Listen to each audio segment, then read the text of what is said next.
최근에 연착륙도 아니고 경착륙도 아니고 노착륙이란 얘기가 나오고 있습니다. 노착륙. 착륙하지 않는다는 얘기예요. 경기 침체가 얕을 거냐 깊을 거냐가 아니라 경기 침체가 없지 않을까? 라는 게 이제 노랜딩설인데 1월 증시가 상승하고 지표들이 호조를 보이면서 이 장밋빛 미래들이 나오기 시작했습니다. 파월의 입이라고 불리는 닉 티밀하우스가 화두를 던진 게 노랜딩설인데 다른 사람 입에서 나오면은 아유 또 장밋빛 미래네 이러는데 하필 또 이 이야기 나온 게 파월의 입이라고 불리는 사람에서 나온 거예요. 연준이 서서히 경기 침체에서 경기 회복의 무게를 두고 있는 거 아니냐, 이렇게 추측해 볼 수 있다는 거죠. 미국의 한 리서치 회사 경제학자도 노랜딩이 지금의 현실이다 라고 말하면서 연준 위원들은 올해 경제가 둔화될 거라고 예상한다라고 말하지만 경기가 다시 가속화되고 있는 지금 현실을 인정하지 않으려고 한다라고 꼬집었어요. 이게 닉 티밀하우스 기사에서 나온 얘기입니다. 연준 위원들이 바뀌어야 된다라는 얘기인 거죠. 자, 경기 회복세가 되면은 금리를 올릴 거냐 내릴 거냐,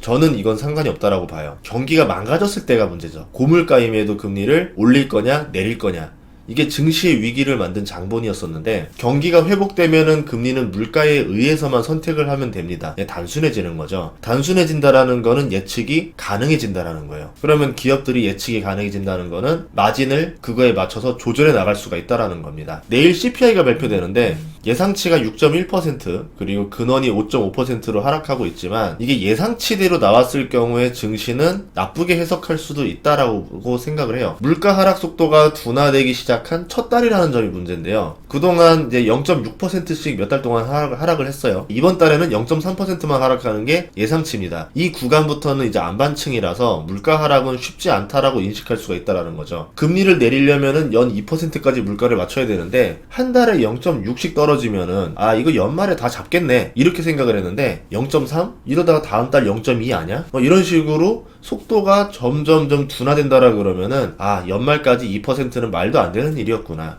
2% 맞추려면 한 내년 말이나 돼봐야 되겠구나. 그러면은 금리도 이거에 맞춰서 생각보다 떨어지지 않겠구나. 고금리가 유지가 되겠구나. 이렇게 생각을 하는 겁니다. 고금리가 예상보다 오래 갈 것. 그렇게 되면은 기술주라던가 반도체가 흔들리게 되는 거죠. 이게 최근 일주일 동안 벌어졌던 일입니다. 근데 노랜딩이라고 하면은 이야기가 조금 달라지죠. 향후 1년 내에 경기 침체 확률이요 처음으로 꺾였습니다. 강한 노동으로 인해서 고용이 늘고 실업률이 낮고 물가 상승세도 하락하니까 경기 침체가 올 확률도 낮아지고 있다라고 보고 있어요. 경기 침체가 없다라고 하면은 고금리를 유지하면서도 경기가 좋은 상황이 올 수가 있겠죠. 2007년이 그랬었거든요. 금리가 올라도 경제가 화랑이니까 문제가 없다라고 생각했던 시절이 이 시절이었었습니다. 중국이 전 세계의 화랑에 펌핑을 넣었고 미국의 부동산 버블이 금리를 깔봤습니다. 부동산이 양쪽에서 터지니까 금융과 제조업이 더할 나위 없이 좋았어요. 그리고 그게 마지막 금융, 건설, 제조업의 전성기였었습니다. 이 고금리는 당장은 견디는 것처럼 보이지만 결국에는 뒤에 가서 탈이 나요. 만약에 노랜딩이 와도 당장은 좋겠죠. 근데 물가가 잡히지 않는 상태에서 노랜딩이 와버리면은 2006년부터 금리의 무게가 2008년 돼서 터졌던 것처럼 지금 당장은 문제가 없겠지만 나중에 또 이 문제가 결국은 큰 위기를 만들 수도 있다라는 거죠. 물가가 더 이상 빠르게 하락하지 못하고 금리가 고금리를 유지하는 상황에서 경기 호황이 온다라고 하면은 증시가 올라도 투자를 길게 할 수는 없다라고 봐요. 짧게 투자하거나 기존에 투자했던 것들을 걷어들이는 단계라고 봐야 되겠죠. 아니면은 인플레에 강한 것들, 경기 방어에 강한 것들로 포트를 바꾼다던가 이렇게 할 수밖에 없습니다. 노랜딩설에 대해서 개인적인 생각은 숫자로 경제를 판단하는 사람들의 오류라고 생각하는데요. 거시경제를 보는 사람들은 이 데이터를 가지고 분석을 하는데 1월에 고용이 잘 나온 거를 단순히 경기가 좋아서 고용이 잘 나왔다라 생각을 해요. 그러면서 이게 노랜딩설까지 이어졌거든요. 근데 저는 왜 1월에 고용이 좋았는지 원인도 한번 분석해봤으면 좋겠다는 생각을 합니다. 물론 고용이 잘 되긴 잘 됐죠. 하지만 다른 이유도 있지 않았었을까? 그러면 그 이유 부분을 뺐을 때는 고용이 획기적으로 늘어난 게 아니라 조금 늘어났구나. 이렇게 되면 노랜딩설까지 가지 못할 수도 있다는 거예요. 올해 1월은요 미국도 유달리 따뜻한 달이었었습니다. 이게 변수예요. 과거는 정말 추웠었고 폭설이 내렸는데 이번에 1월은 좀 덜 추웠네가 된 거거든요. 물론 땅이 넓으니까 서쪽과 동쪽이 좀 다르긴 했었어요. 그러면서 작년 대비 고용이 좋았어요. 특히 날씨에 영향을 많이 받는 곳이 건설입니다. 경기 침체에 우려가 생기면은 신규 분양은 안 하겠지만 기존에 건설 중인 것들은 위기가 터지기 전에 빨리 마무리를 지으려고 하죠. 1월 달에 날씨 따뜻한데 왜 놀게 하느냐, 나와서 일해라, 이렇게 되는 거죠. 또한 미국 같은 경우는 세금과 주택 가격으로 인한 인구 이동이 일어나고 있어요. 이로 인해서 남부 지역에서 신규 주택 수요가 발생하고 있고 북부 지역에서는 공실이 늘어났었습니다. 근데 한 번 오른 임대료는 잘 안 낮추죠. 공실이 나도 금리가 오르는 상황에서는 적자를 안 보기 위해서 임대료를 잘 내리려고 하지 않아요. 반면에 인구가 유입되는 지역에서는 빨리 올리죠. 그래서 평균적으로 임대료가 오르게 되는 겁니다. 그래서 근원 CPI가 생각보다 안 떨어졌던 거죠. 이런 통계적인 오류에 우리가 속지 말고 왜 이런 일이 발생했는지를 고민해봤으면 좋겠어요. 그런데 미국의 경제 뉴스들을 봐도 사람들 보면 데이터를 그대로 믿고 그 다음에 전망을 합니다. 잘못된 데이터로 전망을 하기 때문에 잘못된 전망이 나올 경우가 많다라는 거죠. 이번 CPI가 잘 나오면은 3월 중순 금리 인상 때까지 편한 길을 갈 거고, 안 나오게 되면은 힘든 길을 가야 됩니다. 위기 장세다 보니까 이렇게 숫자에 증시가 휘둘리고 있거든요. 증시가 휘둘리면서 주가도 왜곡되고 있습니다. 결국 위기는 해결되기 마련이라고 봐요. 증시도 정상으로 돌아올 거라 보고 있고, 보통 이런 경제 위기는 기술 혁신으로 타개하는 경우가 많은데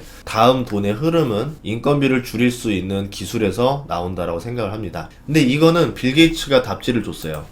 AI가 세상을 바꿀 거라 봐요. 로봇, 스마트 팩토리, 자율주행은 블루 칼라의 일자리를 뺐는데 그쳤습니다. 하지만 AI는 화이트 칼라의 일자리를 지웁니다. 이 기술이 빠르게 상용화 수준까지 올라오고 있고 이미 일자리가 지워지기 시작한 분야들도 있어요. 단기적으로 인건비가 줄면은요, 마진이 늘어요. 그래서 기업의 수익은 늘고 주가는 올라갑니다. IMF 때 구조조정으로 기업의 이익이 늘어났던 효과랑 똑같은 건데, 하지만 장기적으로 봤을 때 국가적으로는 도움이 안 되는 일인 거죠. 일자리가 줄고 실업률이 늘어난 상태, 다음 팬데믹으로 인한 질병, 공급망 교란으로 상품 부족을 겪는 상황, 이상기후로 농작물 생산량 급감, 이게 동시에 일어나는 때가 또 온다라 그러면은, 이번에는 국가가 돈을 풀어서 해결할 수 있었지만 다음번에 이 사태 때는 국가가 돈을 풀 여력이 없을 거예요. 다음번 위기를 헤쳐나갈 수 있을까에 대해서 의심이 듭니다. 위기를 정부가 해결해 주지 못할 때 국민들은 국가에 대해서 반기를 들겠죠. 이번만 해도 전 세계에서 시위가 엄청 많았었습니다. 근데 정부가 어떻게 해결해 나가는 와중에도 시위가 많았는데, 해결할 능력이 없는 국가와 정부가 있는 상태에서 시위가 벌어지면은